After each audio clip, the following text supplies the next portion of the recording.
धर्मस्य फलमिच्छन्ति धर्मं नेच्छन्ति मानवाः फलं पापस्य नेच्छन्ति पापं कुर्वन्ति अनंतकारी अनंत कल्याण करना अंदाश्रय वर्षावनारा શાસ્ત્રકાર પરમર્ષિ ભગવાન અનાદિકાળથી 84 લાખ યોનિની અંદર રમણ ભમણ કરી રહેલા જીવો એની બે નબળી કડીની વાત આ શ્લોકના માધ્યમથી કરી રહેલા છે.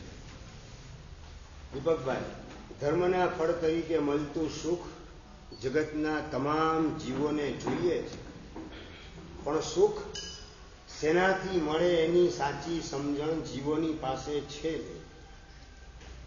અને પાપના ફળ તરીકે મળતું દુઃખ કોઈને જોઈતું નથી, અને છતાં પાપ તો કે રાચી માચીને કરવા.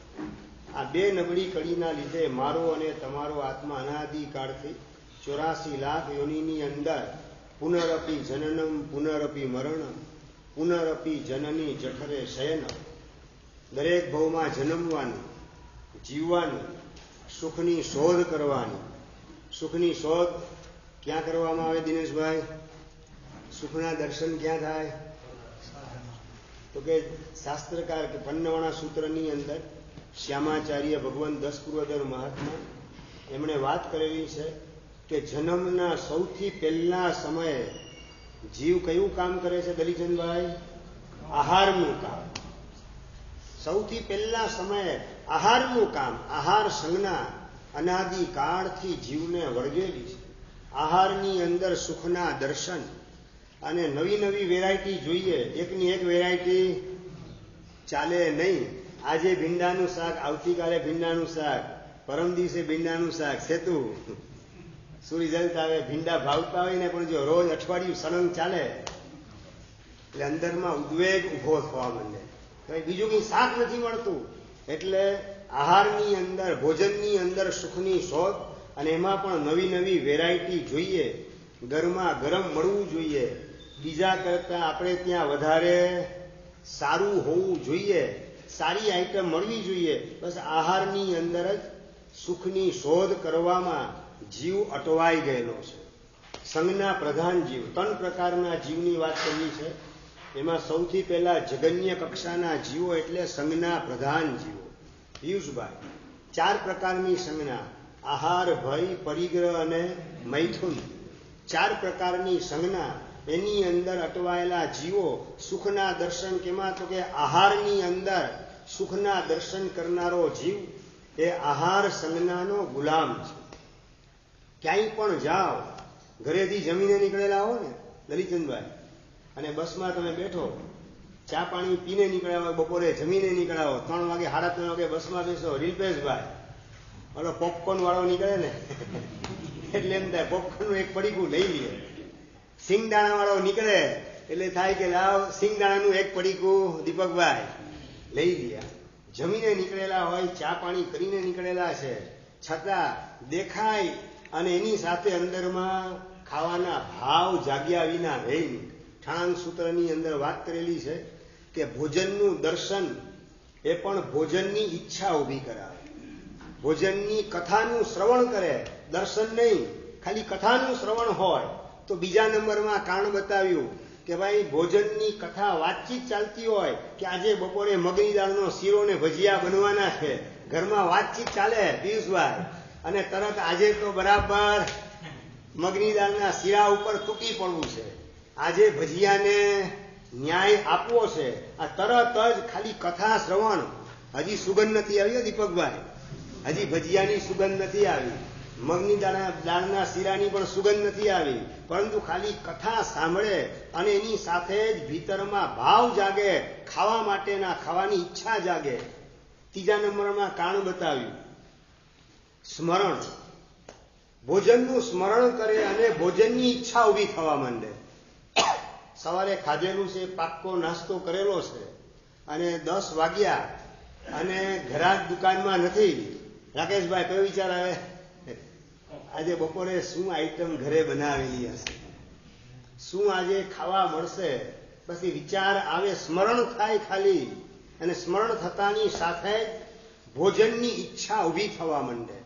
ભોજનમાં સુખના દર્શન એ ભોજનની ઈચ્છા ડગલે ને પગલે કરાવે રાખે, અને એ ભોજનની ઈચ્છાના કારણે મળેલી બાકીની ચીજ એમાંથી પોતાનું મન ઉઠી જાય અને બસ આહાર મને ક્યારે મળે, જમવા ક્યારે મળે, પેટ પૂજા કરવાનું કામ ક્યારે કરું, એ જ સપનાની અંદર જીવ ખોવાઈ જાય છે. અને ચોથા નંબરનું કારણ દેખાડેલું છે કે ક્ષુધા વેદનીય કર્મનો ઉદય.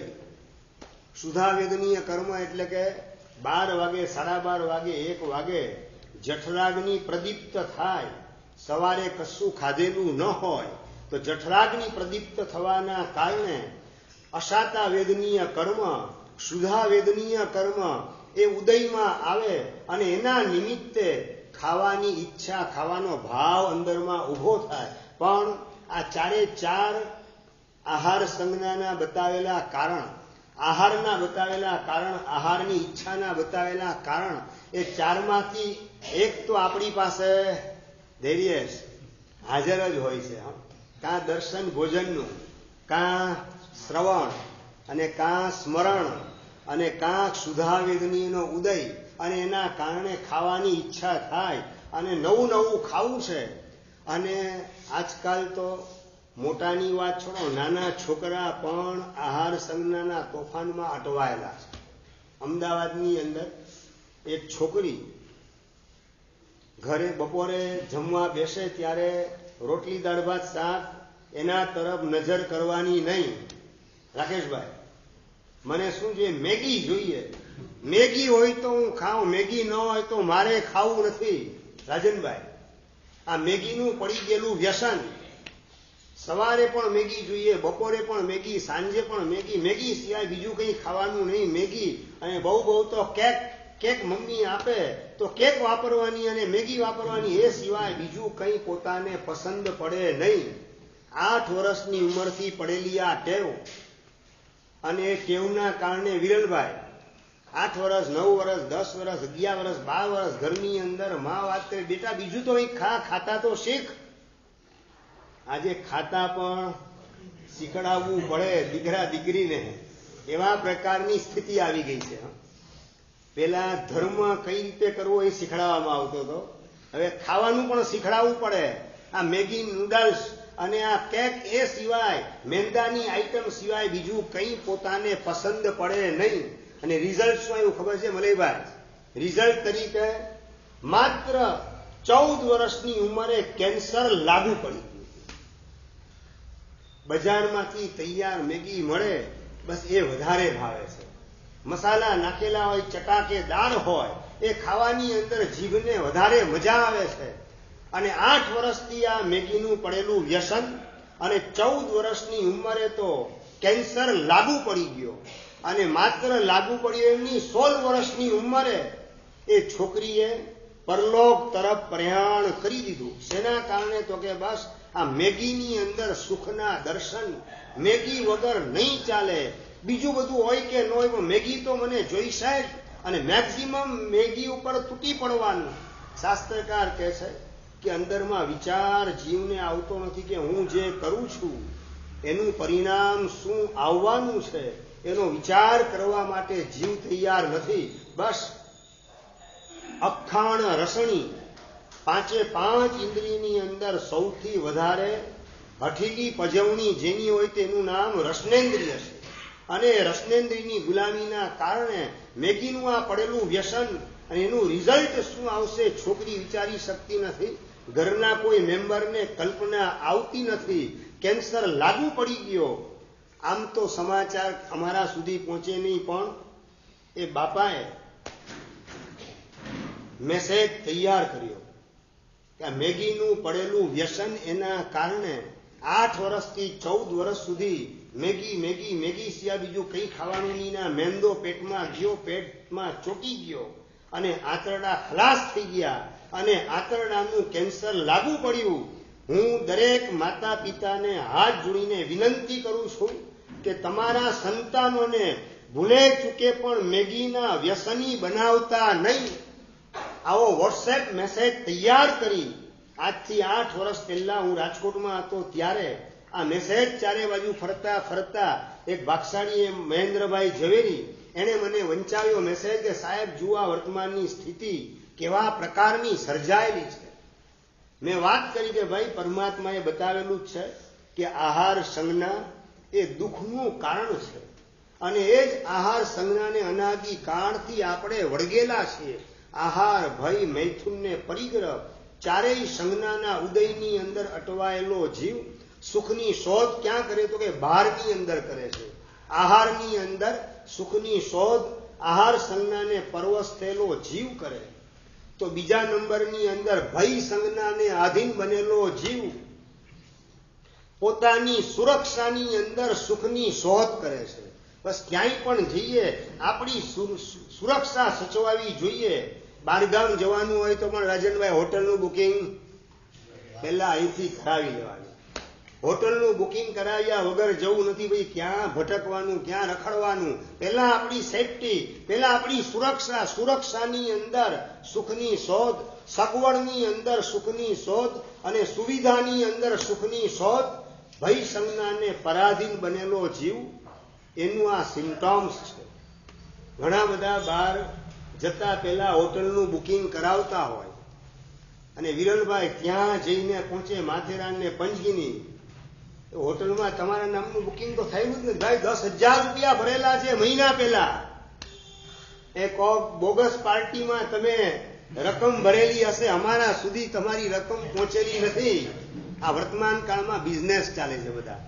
તમે જેમ જેમ ફરવાના શોખીન થતા ગયા અને તમારી સુરક્ષાની અંદર સુખની વિચારણાને ધારણાની અંદર અટવાતા ગયા તેમ તેમ તમને છેતરનારા લોકોનો આજકાલ રાફડો ફાટી નીકળેલો છે.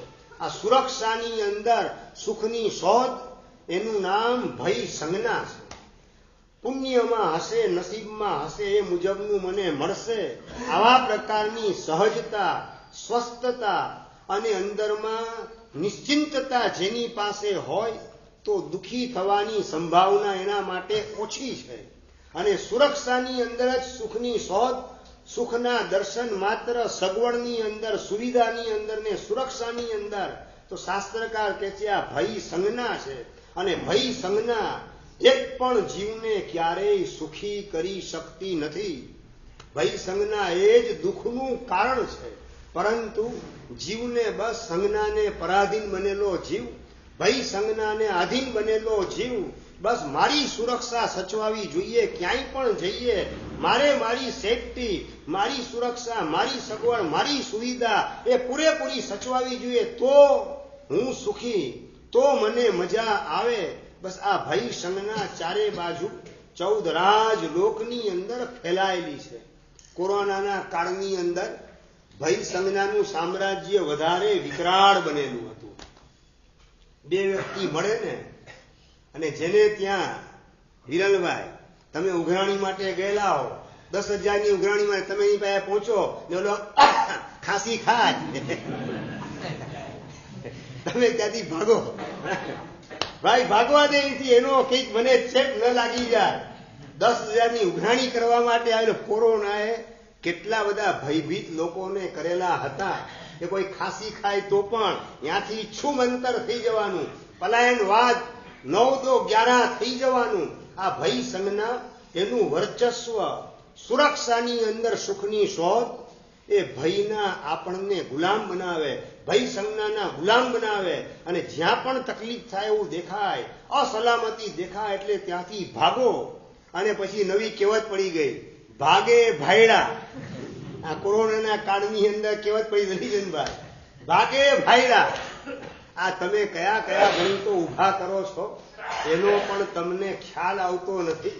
કરીએ છીએ સુખની શોધ, પરંતુ સુખની શોધમાં નીકળતા નીકળતા લમણે દુઃખ ઠોકાયા વિના રહેતું નથી. દુઃખથી બચવા માટે સંજ્ઞા પ્રધાન આપણી અવસ્થા એને છોડવી કમ્પલસરી છે. આહાર સંજ્ઞા, ભય સંજ્ઞા, મૈથુન સંજ્ઞા ને પરિગ્રહ સંજ્ઞા, આ ચારેય સંજ્ઞા જીવોને દુઃખી કરે છે.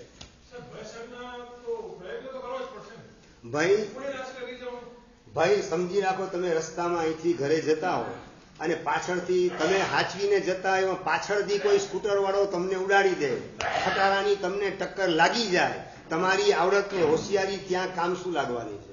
માત્ર તમારું પુણ્ય કામ લાગવાનું. અરે તમે સાચવીને ડ્રાઇવિંગ કરતા હોય ટુ વ્હીલર ને ફોર વ્હીલરનું, પણ સામેવાળાએ પીધેલો હોય અને સામેવાળો નશામાં આવી ગયો અને તમારી ગાડીને અથડાવી દે પોતાની ગાડી, વાર શું લાગવાની?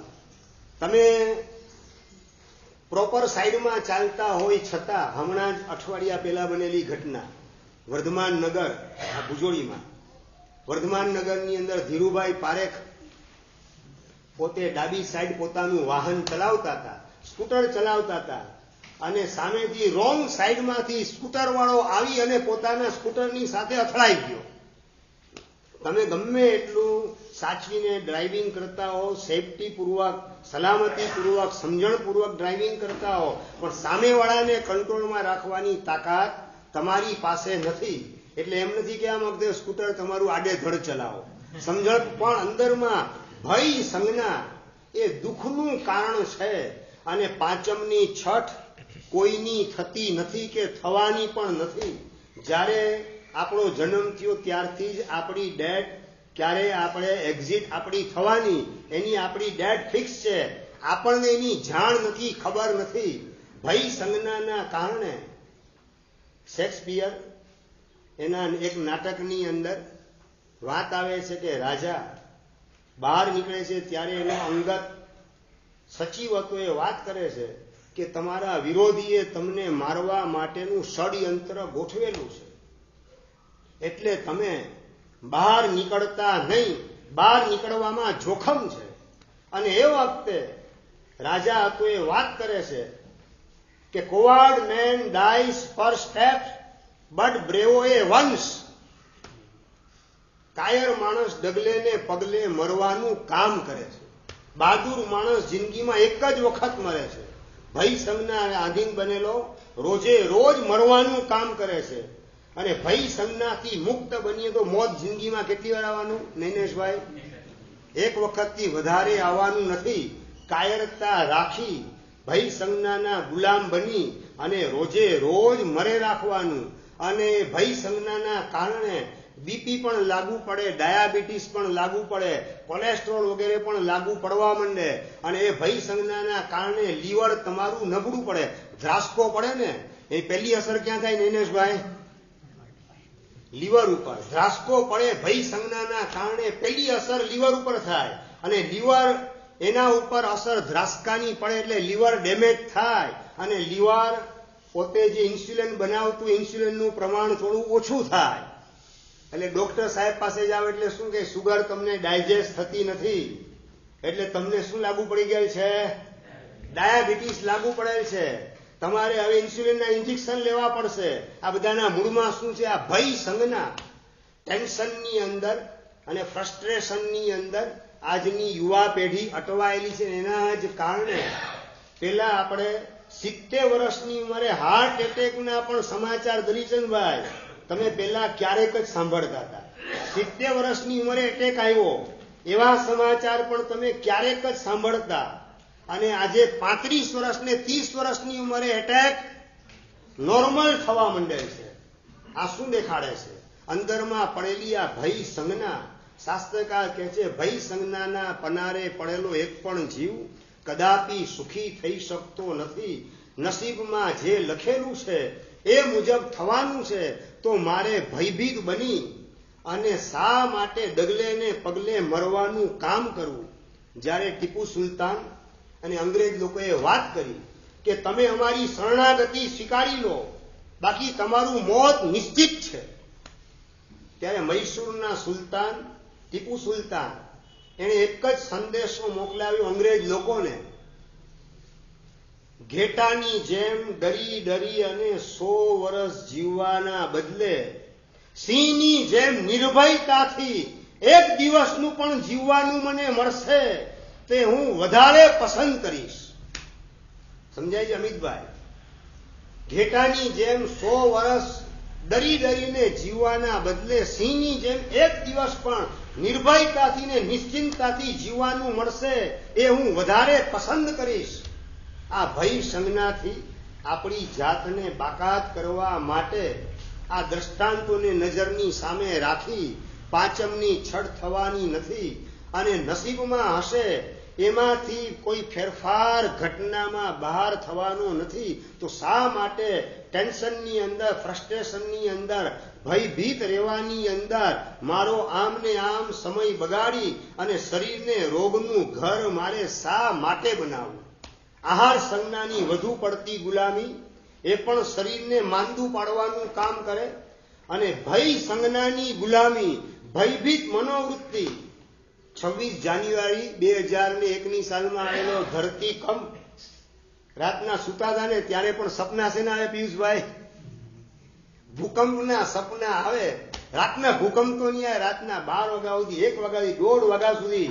એમાં પણ જો કોઈ અફવા ફેલાવેલી હોય કે આજે રાતે 1:30 વાગે ભૂકંપ આવવાનો છે, વિરલભાઈ, શું રિઝલ્ટ શું આવે?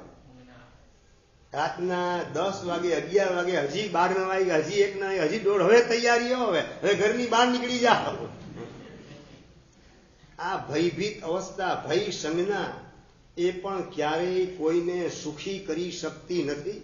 સુખની શોધ સુરક્ષામાં, સગવડમાં ને સુવિધામાં જેટલી કરીએ એ ભય સંજ્ઞાનું આપણા ઉપરનું સામ્રાજ્ય છે. આહારની અંદર સુખની શોધ, ભોજનમાં સુખની શોધ એ આહાર સંજ્ઞાનું આપણા ઉપર આધિપત્ય છે. અને ત્રીજા નંબરની અંદર ભોગ વિલાસની અંદર સુખની શોધ એ મૈથુન સંજ્ઞાની ગુલામીની નિશાની છે. મૈથુન સંજ્ઞાને પરવશ બનેલો જીવ બસ ભોગ વિલાસની અંદર, 5 ઇન્દ્રિયના વિષયની ગુલામીની અંદર સુખના દર્શન ને સ્વર્ગના દર્શન કરે, પણ એને ખબર નથી કે જેને મારા સુખનું સાધન માનું છું એમાંથી જ દુઃખનો દાવાનળ પેદા થતા વાર લાગવાની નથી. જામનગરનો યુવાન રાજકોટની છોકરી સાથે એના લગ્ન થયા. લગ્ન પછી પહેલો રવિવાર હોટલમાં જમવાનો આવેલો પ્રસંગ, અને મસાલા ઢોસાનો ઓર્ડર આપ્યો. મસાલા ઢોસા આવી ગયા, અને પેલી છોકરી હતી, સામ સામે ગોઠવાયેલા ટેબલની આમને સામને ગોઠવાયેલા પતિ અને પત્ની. લગ્ન પછીનો પહેલો રવિવાર હોટલમાં સાંજે ભેગા થયેલા છે, અને એ વખતે છોકરી જે છે છરીને કાંટાથી ઢોસો ખાવાનું કામ કરે છે, અને પેલો છોકરો હતો ને કદાચ મારા જેવો હશે, હાથેથી ઢોસો તોડવાનું કામ કરે, હાથેથી ઢોસો તોડી અને ખાવાનું કામ કરે. અને છોકરીએ લાલ આંખ કરી, અરે છરીને કાંટાથી હોય ખાવાનું, આ રીતે હાથેથી થોડું ખાવાનું હોય. ઓલાએ પ્રયત્ન કર્યો છરી કાંટાથી ખાવાનો, પણ ફાવ્યું નહીં. એટલે છરી કાંટા સાઈડમાં મૂકી અને હાથેથી ઢોસો તોડીને ખાવા માંડ્યો. અને એ જ વખતે વિનોદભાઈ, છોકરીએ વાત કરી, તને આવડતું નથી છરી કાંટાથી ખાતા ઢોસાને કઈ રીતે ખાવું? ના, એ આવડતું નથી, મને ફાવતું નથી, તો તારી સાથે મને નહીં ફાવે. વર્તમાન કાળમાં બનેલી સત્ય ઘટના તમને કહી રહેલો છું. લગભગ 6 વર્ષ પહેલાની આ સત્ય ઘટના. અને છોકરીએ ત્યાંને ત્યાં જ છોકરાને પોતાનું ફાઇનલ અલ્ટિમેટમ સંભળાવી દીધું કે તારી સાથે મને મેળ પડશે નહીં, તું છૂટો ને હું છૂટો, હું છૂટી. અને છોકરીએ ડાયવોર્સ લઈ લીધા અને સીધી પહોંચી ગઈ પાછી રાજકોટ. સમજ્યા? મૈથુન સંજ્ઞાની અંદર, ભોગ વિલાસની અંદર સુખની શોધ કરનારા જ્યારે પુણ્ય પરવારે ત્યારે કયો ટાઈમ બોમ્બ કેવી રીતે ફૂટશે લગ્ન જીવનની અંદર એની કોઈ કલ્પના. ભોગ વિલાસમાં સુખની શોધ કરનાર વ્યક્તિ એને આવવાની નથી. બસ આ ભોગ વિલાસની અંદર સુખની શોધ એ મૈથુન સંજ્ઞાની પરવશતા છે. અનાદિ કાળથી આ ચારેય સંજ્ઞાઓ આપણને વળગેલી છે. બસ પ્રભુના શાસનને મેળવી અને સંજ્ઞાના તોફાનમાંથી આપણી જાતને બહાર કાઢવાનો સમ્યક પુરુષાર્થ કરવાનો છે. પેલી છોકરીએ પોતાના માતા પિતાની આબરૂ વગેરેનો પણ વિચાર કર્યા વગર ડાયવોર્સનો ડિસિઝન કરી લીધો. ડાયવોર્સ આપી અને આવી ગઈ પોતાના ઘરે રાજકોટ. આ ભોગ વિલાસની અંદર જો સુખ રહેલું હોય તો શા માટે આ ડાયવોર્સનો વિચાર એ છોકરીને આવી શકે? મૈથુન સંજ્ઞા એ પણ જીવોને દુઃખી કરવાનું કામ કરે છે. બસ મારે મૈથુન સંજ્ઞામાં અટવાય અને મારા ભવને બરબાદ કરવો નથી. શરીરને પણ રોગી બનાવવાનું કામ વધુ પડતી ભોગ વિલાસની પ્રવૃત્તિ કરે, કિડનીને ફેલ કરવા સુધીની નોબત વાગી જાય. અતિ ભોગ વાસનાની અંદર આસક્ત બનેલા જીવોના જીવનમાં એવા પ્રકારના આ ભવમાં પણ દુઃખી બનાવે, પાપી બનાવે અને પરલોકની અંદર દુર્ગતિની અંદર ફેંકવાનું કામ કરે, ભૂન વગેરેના ભવનું રિઝર્વેશન કરાવે. એવી મૈથુન સંજ્ઞાની ગુલામી મને પરવડે નહીં. ભોગ વિલાસની અંદર સુખની શોધ મારે કરવી નથી.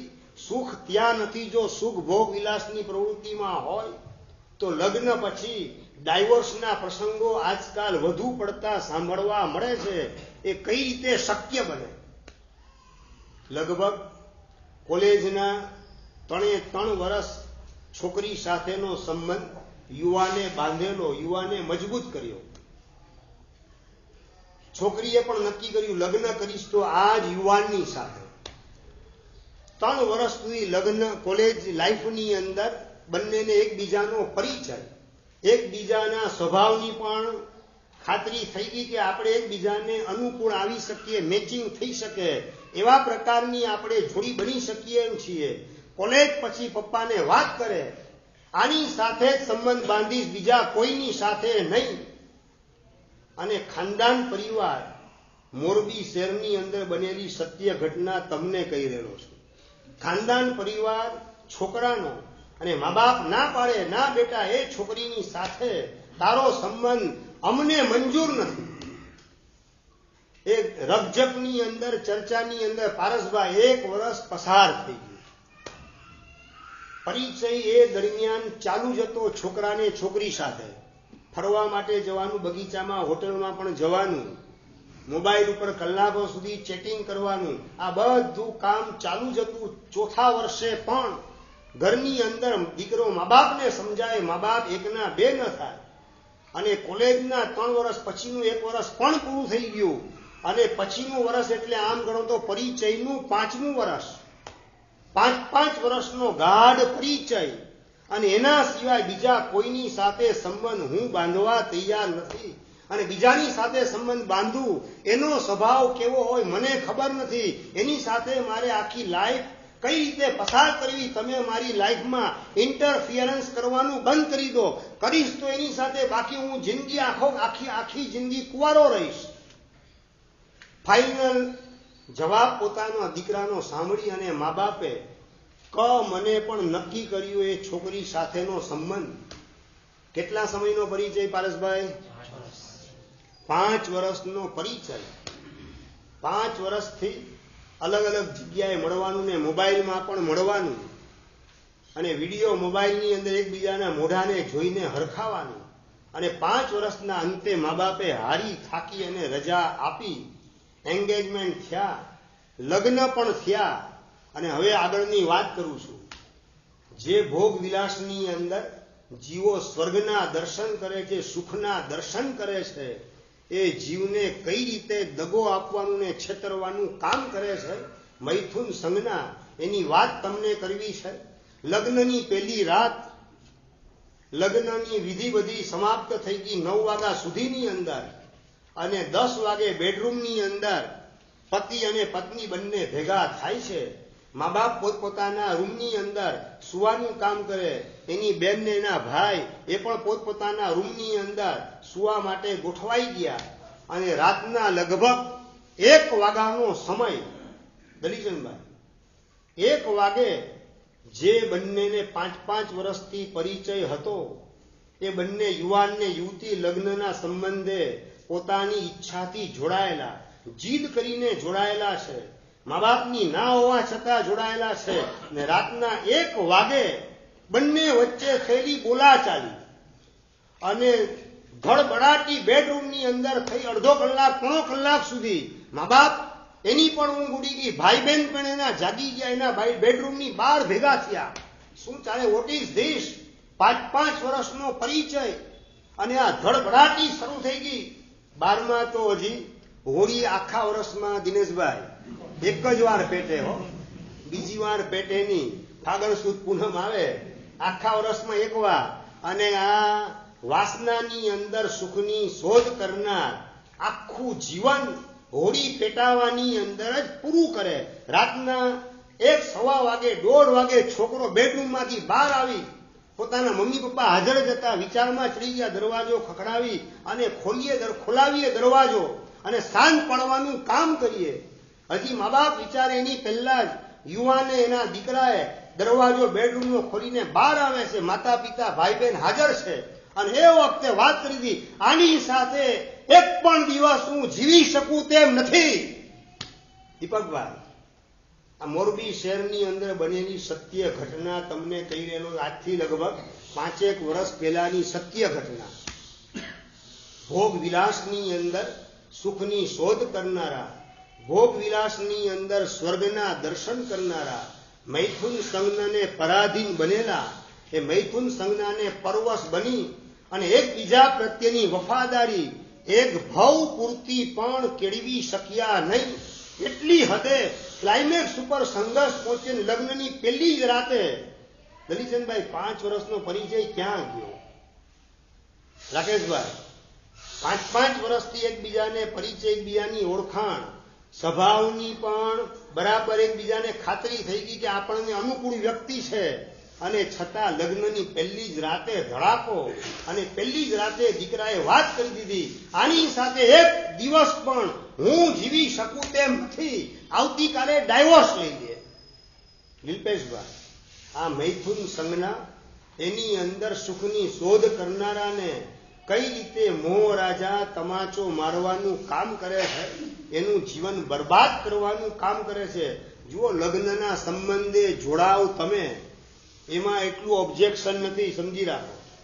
શાસ્ત્રકાર પણ સમજે છે કે બધાની શક્તિ દીક્ષા લેવાની હોતી નથી, પરંતુ લગ્નના સંબંધે જોડાતા પહેલા સંસ્કારી પાત્ર હોય, ખાનદાન પરિવાર હોય, ધર્મ પ્રત્યેની વફાદારી હોય, ગુરુ તત્વની શરણાગતિ જ્યાં જીવનમાં ગોઠવાયેલી હોય અને માતા પિતા દ્વારા ધર્મના ઉજળા સંસ્કાર જેને પ્રાપ્ત થયેલા હોય, એવા પાત્રની સાથે સંબંધ જોડી અને મારી આ નબળાઈ છે કે હું ભર યુવાનીમાં લગ્ન કર્યા વગર સંયમની સાધનાના માર્ગે ડગલા માંડી શકતો નથી, મારી આ મજબૂરી છે, માટે લગ્નના સંબંધે જોડાવવું પડે છે. પણ એક પાત્ર સિવાય દુનિયાના તમામ વિજાતીય પાત્રને હું અભય દાન આપું છું.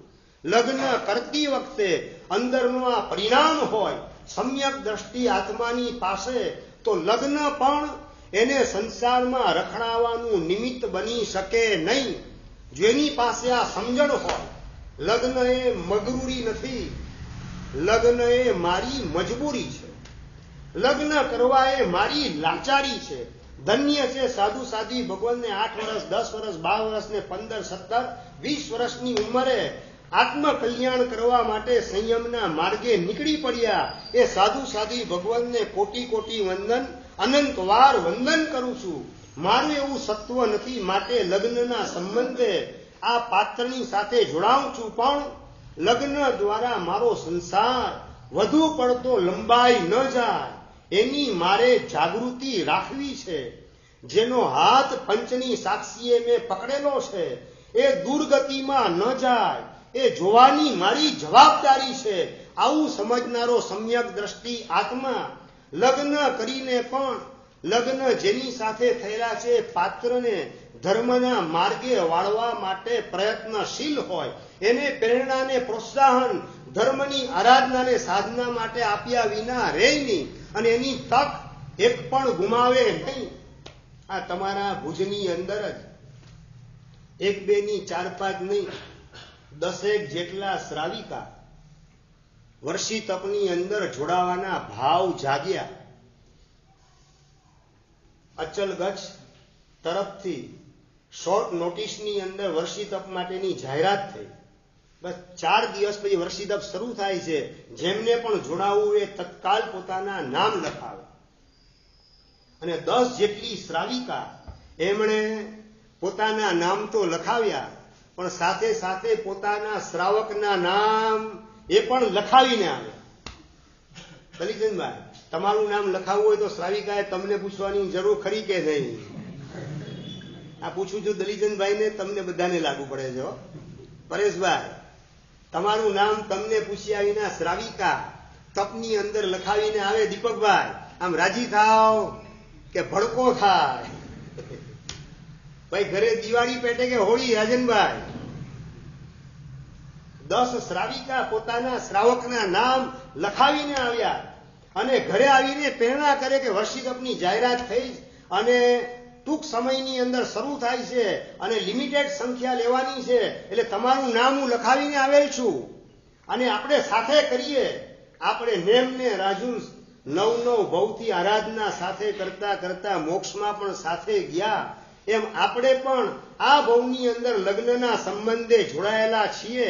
આરાધના પણ સાથે કરતા કરતા મોક્ષે પણ આપણે સાથે જવું છે. 84 લાખ યોનિમાં ભટકવું નથી. માટે તમારું નામ હું લખાવીને આવેલ છું. અને 10 કપલ જોડાયેલા છે વર્ષી તપની સાધનાની અંદર. એમાં બીજા 2 કપલ ઉમેરાયા એટલે 12 કપલ.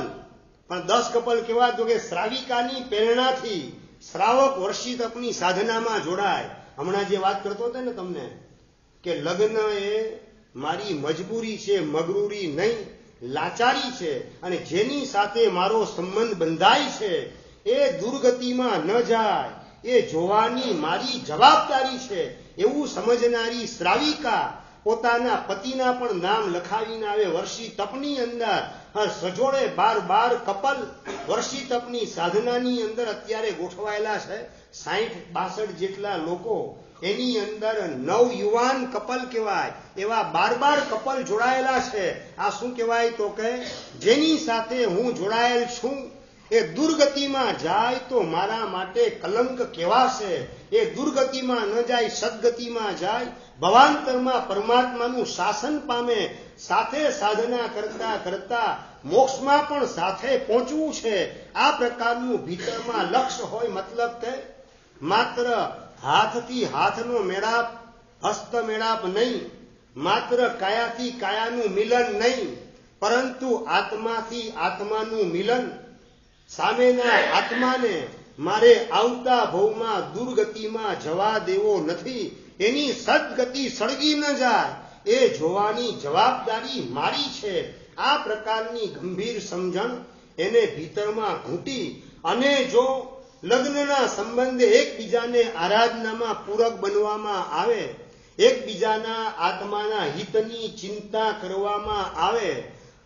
3 શરત બતાવેલી છે ઉત્તરાધન સૂત્રની અંદર, ચિત્ર સંભૂત અધ્યયનમાં, કે કેવા જીવો ભવાંતરની અંદર ભેગા થાય.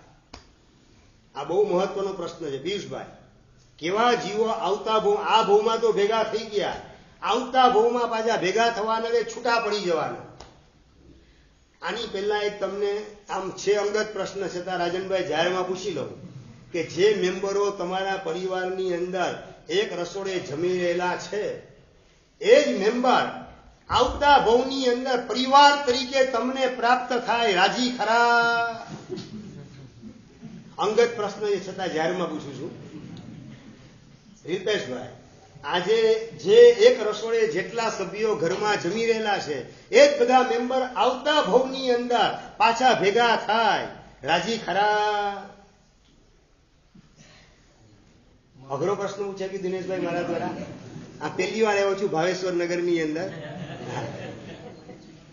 જે પરિવાર તમને આ ભવમાં મળેલો છે, અમને આ ભવમાં જે સમુદાય મળ્યો, જે ગુરુ મહારાજ મળ્યા, જે ગુરુ ભાઈઓ મળેલા છે, આ બધું જો આવતા ભવમાં મળે તો અમે 100% રાજી છીએ. આ ભવમાં જે સમુદાય, જે ગુરુદેવ મળ્યા, જે ગુરુ ભાઈઓ મળ્યા, આ જ બધું આવતામાં રિપીટ થાય, અમે રાજીના રેડ થઈએ. તમે ગેરંટી આપો પારસભાઈ? આ ભવમાં જેટલા ભેગા, એક રસોડાની વાત કરું છું, કાકા મામા માસી ફઈ ફુવાની વાત નથી કરતો. એક રસોડે જેટલા જમો છો એટલા આવતા ભવમાં પાછા રિપીટેશન થાય, પાછા ભેગા થાવ. સુરેશભાઈ હાજી ખરા?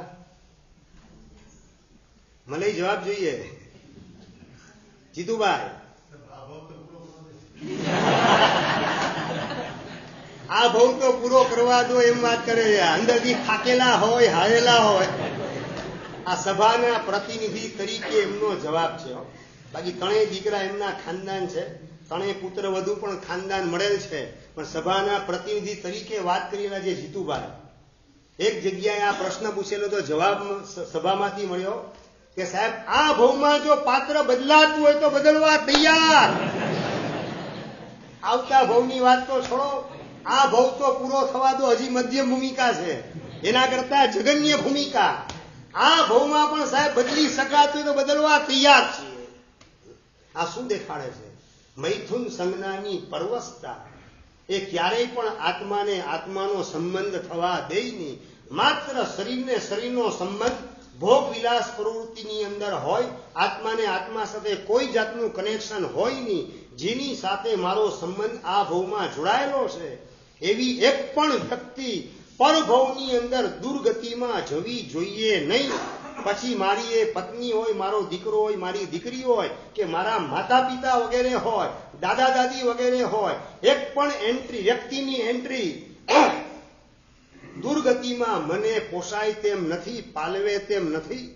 આવું સમ્યક દ્રષ્ટિ આત્મા ભીતરમાં સમજતો હોય, એના કારણે લગ્ન કરવા છતાં પણ સંસારને લંબાવાના બદલે સંસારને ટૂંકાવાની અંદર સમ્યક દ્રષ્ટિ આત્મા ગોઠવાયેલો.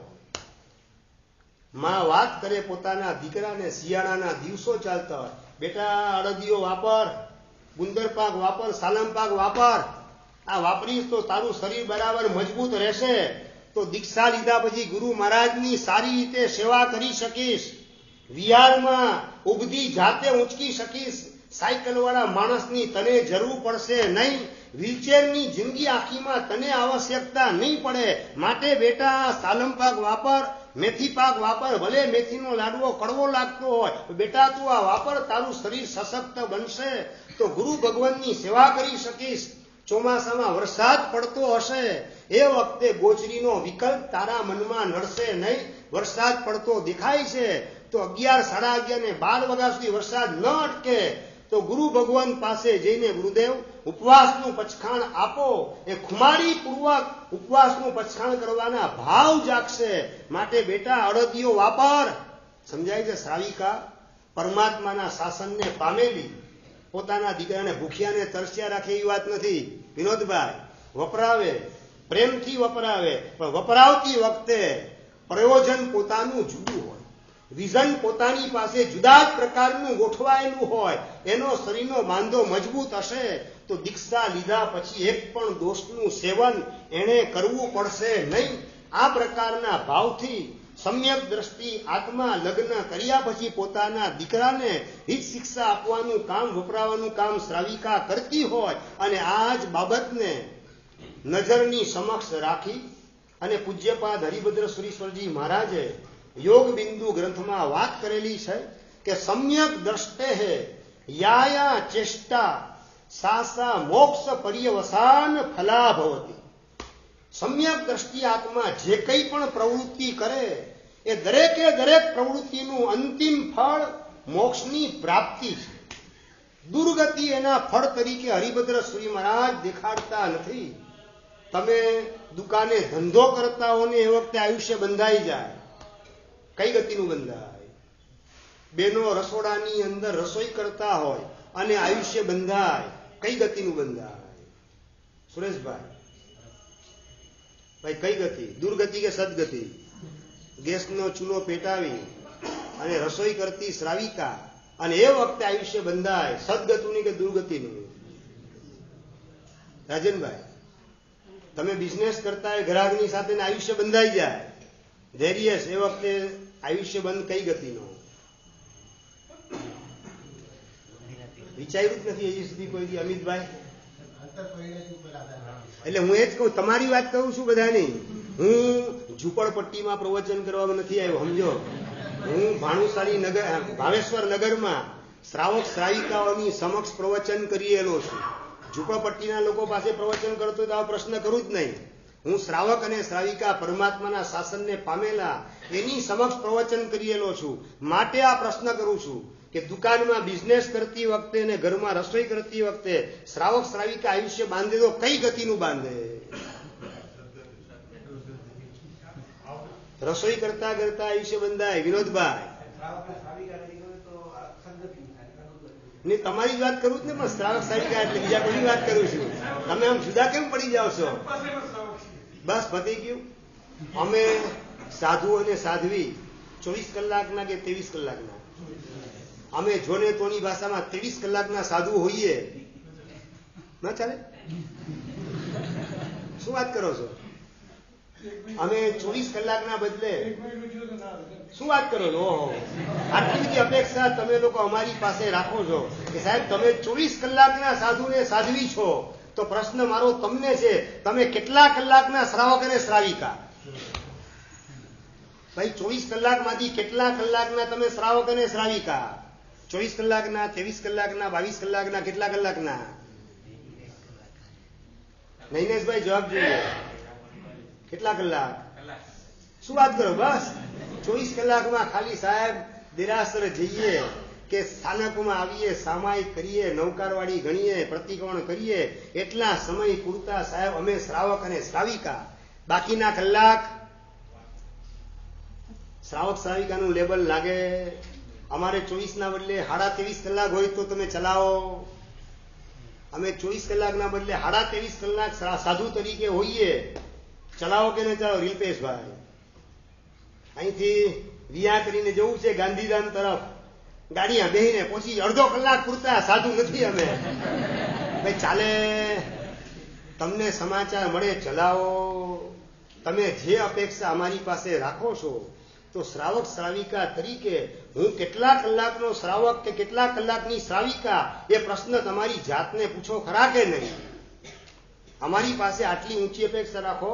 ખોટી વાત નથી કહેતો, તમારી વાત સાચી જ છે, સારી જ છે, અને અમે 24 કલાકના સાધુ સાધ્વી છીએ, પણ તમે એની સામે કેટલા કલાકના શ્રાવક અને શ્રાવિકા, આપણી ભૂમિકા કેવી હોવી જોઈએ એનો પણ વિચાર ભીતરમાં આવે કે ના આવે? અભિષેક, વિચાર આવે કે ના આવે? વિચાર. જો સંસાર તમે ચલાવો એનો કોઈ વાંધો નથી, સમજી રાખો, પણ સંસાર ચલાવવાનો રસ હોય ને એનો વાંધો 100% છે. તમે હજી ફરીથી તમે સંસારમાં હો એનો અમને એટલો વાંધો નથી, એનો સી આપું તમને, પણ તમારામાં સંસાર હોય એનો વાંધો 100% છે. શ્રાવક ને શ્રાવિકા કીધા એનો મતલબ છે કે શ્રાવક ને શ્રાવિકા એટલે સંસારમાં છે, પણ તમારામાં સંસાર જોઈએ નહીં. તમારા આત્મામાં તો માત્ર દેવગુરુ ધર્મ એની જ પ્રતિષ્ઠા થયેલી હોય, સંસારને ઉકેડીને ફેંકી દીધેલો હોય. રહેવું પડે છે સંસારમાં, મારી લાચારી છે, મજબૂરી છે, મારામાં સત્વ સ્ફુરાયમાન થતું નથી, માટે પ્રભુના માર્ગે હું આગળ વધી શકતો નથી. પણ અંદરમાં પ્રતિષ્ઠા સંસારની તો બિલકુલ નહીં. સવારના પોરમાં 6 વાગે ઘરેથી બહાર નીકળતો શ્રાવક અને શ્રાવિકા વાત કરે, ક્યાં જાઓ છો? ખબર નથી, ભગવાન મહાવીર મહારાજા પધારેલા છે, એમની દેશના સાંભળવા જાઉં છું, અને મારા સૂતેલા આત્માને જગાડવા માટે જાઉં છું. અને શ્રાવિકા વાત કરવા પછી બપોરનું શાક તમારા માટે શેનું બનાવું રાકેશભાઈ? ભીંડાનું, તુરિયાનું, ગલકાનું શેનું બનાવું? અલી ગાંડી અક્કલ નથી, જાઉં છું ભગવાન મહાવીર મહારાજા પાસે. પાછા આવવાની કોઈ ગણતરી નથી. ત્યાં જો દેશના સાંભળતા સાંભળતા સત્વ સ્ફુરાયમાન થઈ ગયું તો ભૈવમ અણુ જાણહ, ભગવાન અનુજ્ઞા મને આપો સંયમના માર્ગની. ઉભો થઈ 12 પરસદાની વચ્ચે ભગવાનને પ્રાર્થના કરીશ, અને રજોણની મારી પાત્રતા દેખાતી હશે પરમાત્માને, રજોણનું મને દાન કરશે તો રજોણ લઈ અને ત્યાં ગોઠવાઈ જઈશ. પાછા આવવાની ગણતરીથી હું સમોષણમાં જતો નથી, પણ કદાચ મારું સત્વ ન જાગ્યું અને પાછો આવવું પડ્યું તો જે શાક તે બનાવેલું હશે વાપરી લઈશ, અને ત્યાં જો બેસી જાવ તો મારા ભાગનું શાક સુપાત્ર દાનની અંદર વાપરવાનું કામ કરજે. બાકી શાક કેવું બનાવે એની વાત મારી પાસે ન કર. મને તો ભગવાન મહાવીર મહારાજાને મારું જીવન ક્યારે સોંપવું એ જ એક વિચાર મનની અંદર ઘુમરાય રાખે. બસ ક્યારે પ્રભુ પધારે, ક્યારે પ્રભુની દેશના સાંભળવા જાઉં અને ક્યારે મારું જીવન પ્રભુને સમર્પિત કરું, આ જ ભાવ મારા મનમાં ઘૂંટાય છે. સાચું લો, ઘરેથી તમે નીકળ્યા અને તમારા શ્રાવિકા પૂછે આવો જવાબ આપો કે ના આપો. આ સભામાં બેસે ખાલી એક વ્યક્તિને જાણવા માંગુ છું, વધારે નહીં. એક વ્યક્તિ પણ નીકળે આવી, પારસભાઈ જે બનાવ્યું હશે વાપરી લઈશ, મારા ભાગનું હું ના હું તો પછી સુપાત્ર દાન માગે, સાધની ભક્તિ માગે, છેલ્લે અનુકંપાની અંદર ગાય માતાને વપરાવી દેજો. મારું પાછું આવવાનું કઈ નિશ્ચિત નથી. જતી વખતે બોલો, વ્યાખ્યાનમાં આવો ત્યારે બોલો, પૂછે જ નહીં. અરે સમજે જ છે ધોયેર મોઢે પાછા આવવાના. આ ખોટો રૂપિયો ક્યાંય ચાલે એમ નથી, માત્ર મારા ઘરમાં ચાલે છે. એને 3 ટાઈમ જમાડવાનું કામ કર્યું, બાકી આ ખોટો સિક્કો ક્યાંય કોઈને ગુરુ મહારાજ સંગ્રહ એમ નથી. ઘરવાળા સમજતા હોય છે. તમારી ભૂમિકા કઈ? તુંગિયા નગરીના શ્રાવક, એનું વર્ણન ભગવતી સૂત્રમાં આવે. ઘરેથી બહાર નીકળતા હોય અને એ વખતે એના માટે વિશેષણ વાપરેલા છે.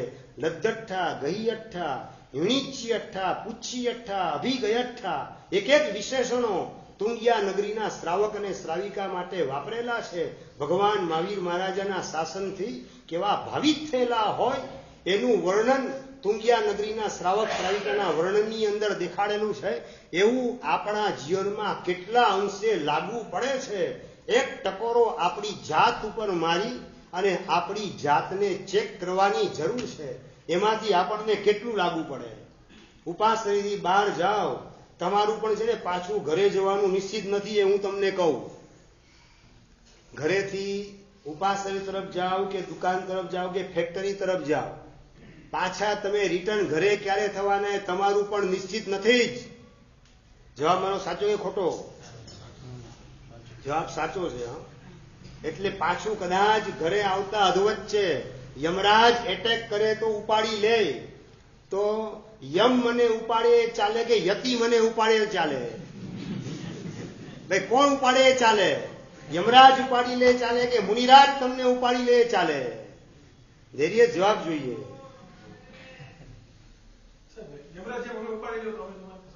યમરાજ ઉપાડી લે તો શું વાત કરો છો? આટલી ગેરંટી એમની? એટલે અમે તમને ખેંચીને અહીંયા લાવીએ પછી પાછા ઘરે નહીં જાય એની ગેરંટી ખરી? તમને તો અહીંયા લાવીએ ને તો અહીંથી કોકને લઈને તમે પાછા જાઓ. એમાંની જાત છો. એટલે તમને તો એમને ઉંચકીને લાવવામાં જોખમ છે. તમને કઈ રીતે પરાણે અહીંયા ઉંચકીને બેસાડવા? અને પરાણે તો પ્રીત થાય કઈ રીતે? આ મૈથુન સંજ્ઞાની અંદર ભોગ વિલાસમાં સુખની બુદ્ધિ, એમાં સુખના દર્શન, સ્વર્ગના દર્શન સંસારની અંદર જકડી રાખવાનું ને પકડી રાખવાનું કામ કરે છે. અહીંયા દીક્ષા જીવનની અંદર તમારા કરતા અમારે ફેસિલિટી વધારે કે ઓછી? રાજનભાઈ, ફેસિલિટી વધારે કે ઓછી? પિયુષભાઈ બોલો જલ્દી. હા, ઘણી જ ઓછી. આ ખોટો જવાબ છે તમારે. તમારે છે ને રોજ મીઠાઈ ખાવી હોય તો તમને મળે ઘરે? ને અમારે સવાર બપોર સાંજ 3 ટાઈમ મીઠાઈ વાપરી, અમને મળે કે ના મળે? 3 ટાઈમ અમને મળે. તમારી પાસે રહેવાનું ઘર કેટલું મોટું ને અમારું કેટલું મોટું પાસે જોઈ લો. ભાઈ તમારું ઘર મોટું કે અમારો ઉપાશ્રય મોટો?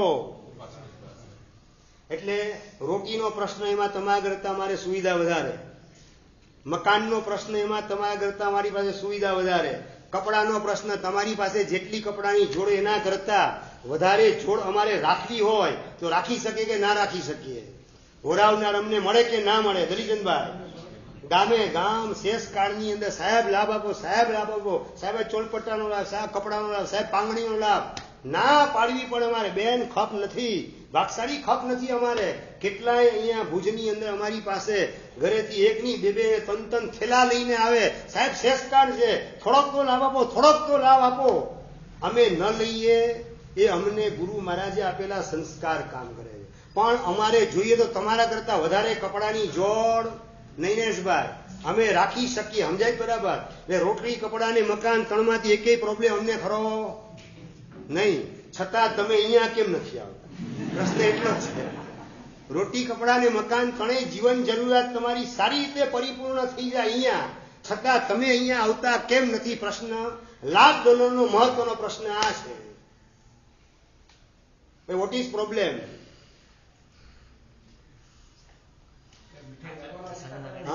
શું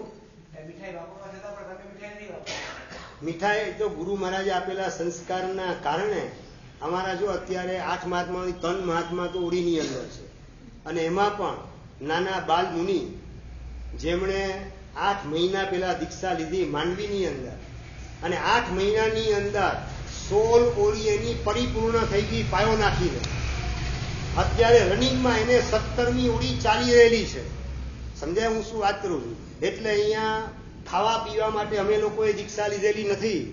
ખાલી ઉંમર 13 વર્ષની અને દીક્ષા લઈને માત્ર 8 મહિનામાં 16 ઓળીની આરાધના વર્ધમાન તપનો પાયો નાખીને અત્યારે રનિંગમાં 17મી ઓળી એમને ચાલી રહેલી છે. મેં એને ના પાડી, હજી થોડા દિવસ પારણા કરો. ના ગુરુદેવ, 15 દિવસ પારણા થઈ ગયા, બહુ થઈ ગયું, હવે પારણા નથી કરવા, જલ્દી મને મુહૂર્ત કાઢી આપો.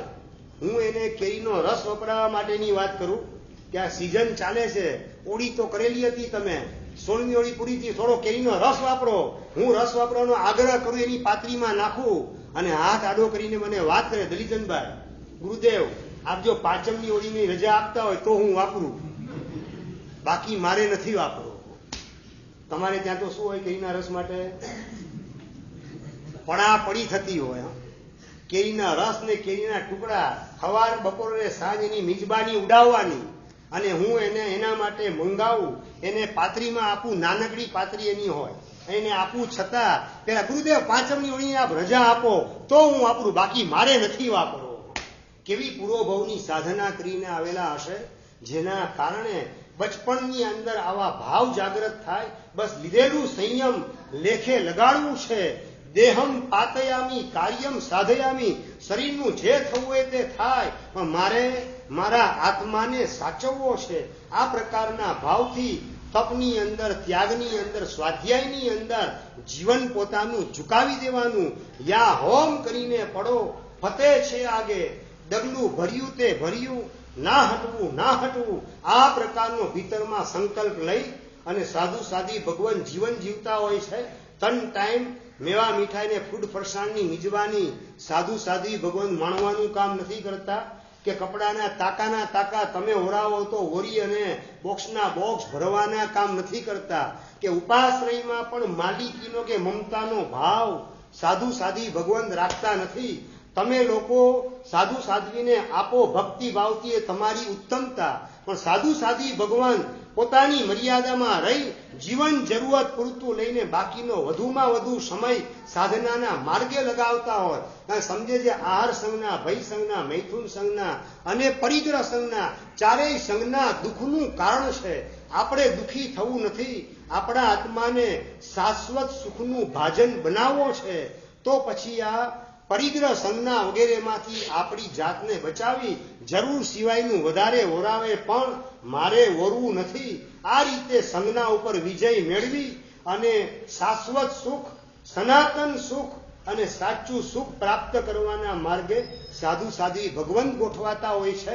એટલે પહેલા નંબરની વાત, આહાર સંજ્ઞા, ભય સંજ્ઞા, મૈથુન સંજ્ઞા અને પરિગ્રહ સંજ્ઞા, આ ચારેય સંજ્ઞાની અંદર અટવાયેલા જીવો દુઃખી બનવાના માર્ગે છે. ભલે એમાં સુખનું દર્શન કરતા હોય, પણ બીજી અને ત્રીજી ઉત્તમ ભૂમિકા કઈ, મધ્યમ ભૂમિકા કઈ, એની બહુ મહત્વપૂર્ણ વાત કરવાની અત્યારે ઘડિયાળ ના પાડે છે. વિશેષ વાત અગ્રે વર્તમાન જોગ સુખની શોધમાં પાર્ટ 2 આવતીકાલે સવારે 8 થી 9 ના સમય દરમિયાન. જીનાગ્નવિત કહેવાય તો મિચ્છામિ.